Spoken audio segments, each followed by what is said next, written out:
Hi everyone and welcome back to another video. So adding a video to your marketplace listing can dramatically increase buyer trust and engagement.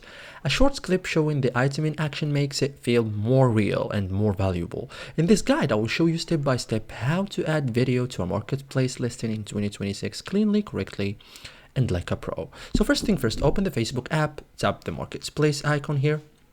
Make sure you are logged into your account, okay?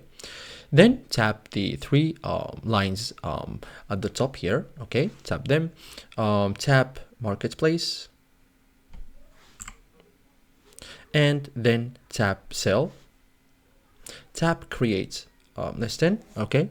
So for example, let's say that you are selling a car or something, okay? So now you have to choose the listing or the items that you want to sell. So for example, let's see a vehicle, okay?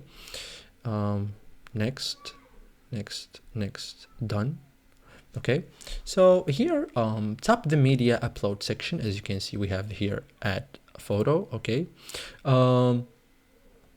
you can select a video from your gallery, so choose a clear steady clip, avoid background noise, keep it short and focused. Okay,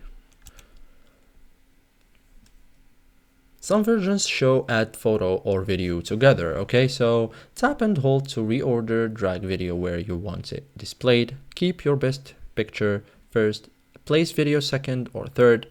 The first image remains the thumbnail, so the first thing that should be in the listing is an image, not a video, okay? So then tap next and tap publish or save, and that's it guys. Thank you for watching and see you in the next tutorial.